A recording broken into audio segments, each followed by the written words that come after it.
Hello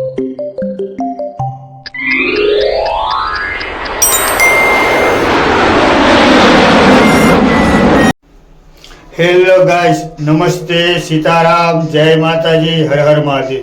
દોસ્તો, તમે Rajesh Parmar Rajesh blog ચેનલની અંદર વિલ્સન હિલનો પૂરેપૂરો વિડીયો જોયો છે.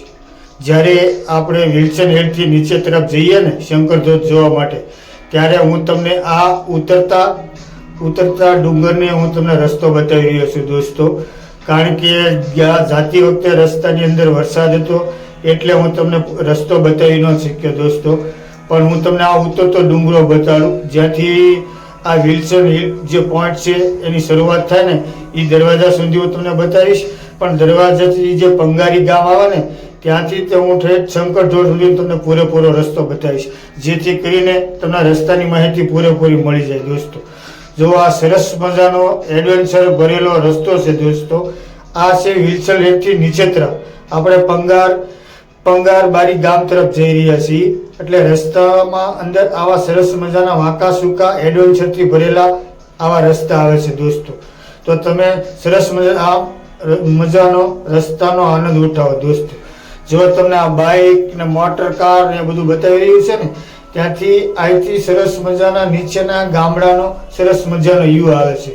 જો અહીંયા બધા વ્યૂ જોઈ રહ્યા છે, સરસ મજાનો ચોમાસાની અંદર વાદળા દેખાય એવો સરસ મજાનો વ્યૂ અહીંથી દેખાય છે. હવે અહીંથી આપણે થોડાક આગળ જઈશું ને 100 મીટર જેટલા, એટલે વિલ્સન જે આપણે આ પોઈન્ટ છે ને વિલ્સન હિલ, એનો અહીંયા મેઇન ગેટ છે. અહીંથી આપણે ઉપર ચડ્યા હતા અને અહીંથી સીધી ચડાય છે દોસ્તો. હવે અહીંથી આપણે થોડાક આગળ જઈશું ને એટલે પંગારબારી કરીને ગામ છે. જો દેખાશ ને તમને સામે જૂના મકાન ને આ તે, એ છે પંગારબારી નાનું ગામ છે દોસ્તો. આ પંગારબારી ગામ આપણે આવ્યા એની સામેની સાઈડ આપણે જવાનું છે, કારણ કે સામેની સાઈડ સુરત છે અને ડાબી સાઈડ આપણે જઈશું એટલે આપણે સીધો શંકર ધોધનો રસ્તે આપણે જવાનું છે. જો અમુક જગ્યાએ આ રસ્તાઓ તૂટલા તમને જોવા મળશે. આજે રવિવાર છે એટલે ખૂબ મોટી સંખ્યાની અંદર પ્રવાસીઓ છે, ફરવાવાળા લોકો આવે છે. જો તમને એટલી મોટર કાર દેખાઈ રહી છે. જો સામે બ્લેક કાર આવે છે ને એ સુરત તરફથી આવે છે, આપણે ખેરગામ કહેવાય ને ત્યાંથી આવે છે. અને હવે આપણે જવાનું છે ડાબી સાઈડ. આ ડાબી સાઈડ શંકર ધોધ છે, જેમાં વાઘવળ કરીને ગામ છે અને ત્યાં આપણે જવાનું છે દોસ્તો. જો તમે રસ્તો પૂરેપૂરો જોઈજો, જેથી કરીને તમારે રસ્તાની માહિતી તમને પૂરેપૂરી મળી જાય. અને હું તમને હવે અહીંયા વિલ્સન હિલ કેવી રીતે આવવું એ તમને ગયા વિડીયોની અંદર તો રસ્તાની માહિતી આપી હતી, પણ તમને આ વિડીયોની અંદર પણ પૂરેપૂરી માહિતી આપી દઉં. કારણ કે આ શંકર ધોધ સુધી હું તમને પૂરેપૂરો રસ્તાની માહિતી આપવાનો છું. અને ત્યાં શંકર ધોધ એક કુદરતી સ્ત્રોત છે, જેને આપણે વોટરફોલ કહીએ છીએ. એ તો આપણે જોઈશું, પણ આ રસ્તાનો તમને જે એડવેન્ચરનો લાભ મળી જાય. તો દોસ્તો, તમે સુરતથી જો આવતા હોય ને તો સુરતથી 130ની આસપાસ થાય છે, અને વલસાડથી આવતા હોય ને તો વલસાડથી 50થી 55 જેટલું થાય છે. અને તમે ધરમપુર બાજુથી આવતા હોય તો ધરમપુરથી 27 કિલોમીટર જેટલું આ વિલ્સન હિલ થાય છે દોસ્તો. તો આ તે રસ્તાની માહિતી દોસ્તો. હવે હું તમને સામે હવે થોડાક આગળ જઈશું ને એટલે હવે તમને સીધું ગામ દેખાશે કે આ ચોકડી છે. જો તમે આ ગામ જુઓ, ગામનો રસ્તો આવ્યો ને, આ વાઘવળ કરીને ગામ છે. હવે આપણે અહીંયા જમણી સાઈડ વળવાનું છે દોસ્તો. અહીંયા સિંગલ પટ્ટી રોડ આવશે અને આ સિંગલ પટ્ટી રોડ ઉપર થઈ અને આપણે શંકર ધોધ જવાનું છે. કારણ કે આ સિંગલ પટ્ટી એટલો સરસ રોડ છે. બીજા નંબરમાં અહીંયા ટ્રાફિક ન હોય, તમે સાથે બાઇક હોય, મોટર કાર હોય કે કોઈ પણ જાતનું વાહન હોય તો અહીંયા તમને ટ્રાફિક નડશે નહીં. કારણ કે અહીંયા પ્રવાસી આવે તો ઘણા બધા છે, પણ અહીંયા ટ્રાફિક થોડુંક ઓછું થાય છે. વિલ્સન ટેકરીથી થોડુંક ઓછું ટ્રાફિક થાય છે. અને અહીંયા તમે લીલાછમ હરિયા મેદાનો, લીલાછમ ખેતરો અને આગળની પર્વતમાળા તમને દેખાશે દોસ્તો. જો કેટલા બધા સ્કૂટર સવારો પણ આવી રહ્યા છે દોસ્તો. હવે સામે તમને મંદિર દેખાશે ને, મંદિરની સાઈડમાં કેટલા બધા વૃક્ષો છે તમે જોઈ શકો છો. આવી લીલી વનરાય છે, કારણ કે જંગલ છે. આ જંગલ વિસ્તારમાં આવે છે દોસ્તો. આ આવે છે વલસાડ ઉત્તર વન વિભાગમાં આવે છે અને પંગારબારીમાં આના પંચાયતની અંદર આવતું હોય છે દોસ્તો.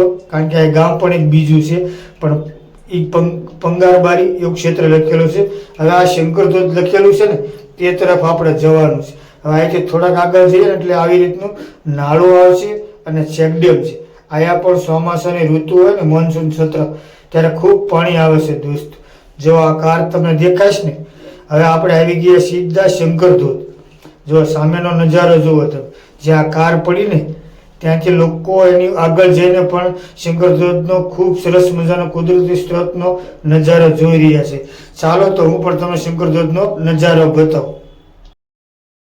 તો દોસ્તો, તમે વિલ્સન હિલ જોવા જાઓ ને પંગાર બારીની અંદર, ત્યાંથી 6 કિલોમીટર દૂર જ્યાં રસ્તા આમ ત્યાંથી જે ચોકડી છે ને ત્યાંથી શંકર ધોધ કરીને છે. અને શંકર ધોધ એ વાઘવળનું ગામ છે. તો એ લગભગ વિલ્સન હિલ છે ને ત્યાંથી 3 કે 4 કિલોમીટર જેટલું દૂર થાય છે. મેં તમને રસ્તો બતાવ્યો. અને અહીંયા તમે શંકર ધોધે આવો ને, શંકર ધોધ, ત્યારે જુઓ અહીંયા તમને કાકડી છે, મેગી છે, બીજે ફ્રૂટ ખાવું હોય તો એ પણ મળશે, પાણીની બોટલ છે, એવી તમામ જાતની સુવિધા છે. અને આ છે એનો યુ પોઈન્ટ. અહીંયા તમે ગાડી કોઈ પણ જગ્યાએ પાર્ક કરી શકો છો.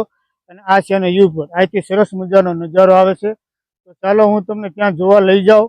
પણ એક શરત છે કે ત્યાં રવિવાર હોય અને ટ્રાફિક હોય ને તો તમારે ખાસ નીચે છે ને જોવા જવું નહીં, કારણ કે જાનનું જોખમ છે. અને બાળકો તમારે સાથે હોય ને તો ઉપર ઊભા રહીને તમે આ નજારો માણજો. તો ચાલો, જો જે બધા જોવે જ છે અને આપણે ત્યાં જોવા જઈએ.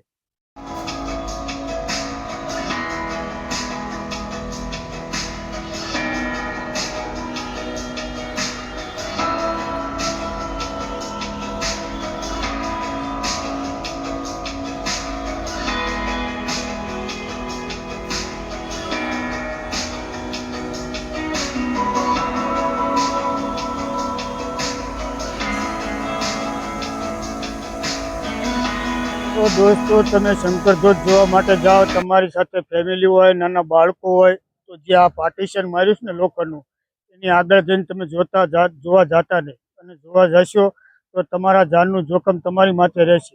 અહીંયા પોલીસ બંદોબસ્ત છે, છતાં પણ અમુક પબ્લિક માનતી નથી અને જોવા જાય છે. પણ અહીંથી તે ક્લિયર દેખાય છે. તો ચાલો હું તમને શંકર ધોધનો નજારો ત્યાંથી ક્લિયર કઈ રીતે બતાવે છે ત્યાંથી હું તમને બતાવું. તો દોસ્તો, આ છે શંકર ધોધનો નજારો. જો કુદરતી ધોધ કેટલા મીટર ઊંચેથી નીચે પડી રહ્યો છે. ચાલો હું તમને ઝૂમ કરીને બતાવું. તમે સરસ મજાનો વ્યૂ આવશે. જો તમને આ ઝૂમ કરીને હું તમને બતાવી રહ્યો છું દોસ્તો. વાહ, આ શંકર ધોધનો નજારો જુઓ દોસ્તો. ચોમાસાની ઋતુમાં તમે ચોક્કસ એકવાર આ શંકર ધોધ જોવા માટે આવજો, પણ દૂરથી જોજો, કારણ કે કોઈ જાતનું આપણને નુકસાન થાય નહીં.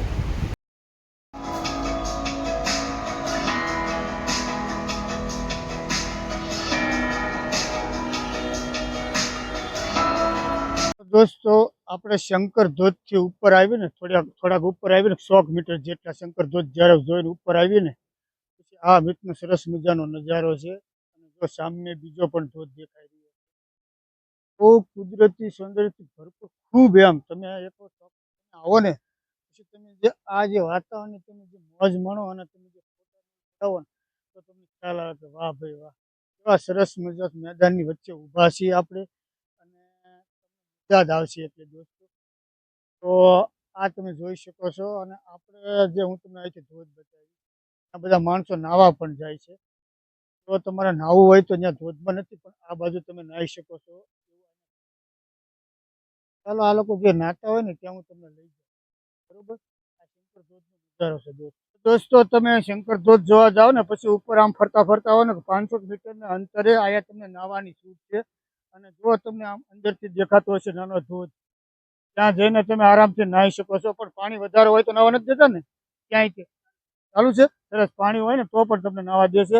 અને પાર્કિંગની પણ સરસ મજાની વ્યવસ્થા, અને જો સ્કૂટર પાર્ક કરેલા છે બધાએ, અને એ રીતે તમે નાહી શકો છો. તો દોસ્તો, તો આ વિડીયોને આપણે અહીંયા પૂરો કરી. વિડીયો તમને કેવો લાગ્યો લાઈક કરજો, શેર કરજો, અને નવા હોય તો ચેનલને સબસ્ક્રાઈબ કરજો. તો મળીએ બીજા આવા જ બ્લોગ સાથે. ત્યાં સુધી રજા લઈએ. વિડીયો પૂરો જોવા બદલ આપનો ખૂબ ખૂબ આભાર. આવજો. સીતારામ, જય માતાજી, હર હર મહાદેવ. દોસ્તો, જો વરસાદ પણ શરૂ થઈ ગયો અને આ જંગલની અંદર વરસાદ કેવો સરસ મજાનો લાગે. તો દોસ્તો, મળીએ બીજા બ્લોગમાં. વિડીયો પૂરો જોવા બદલ આપનો ખૂબ ખૂબ આભાર. આવજો. સીતારામ, જય માતાજી, હર હર.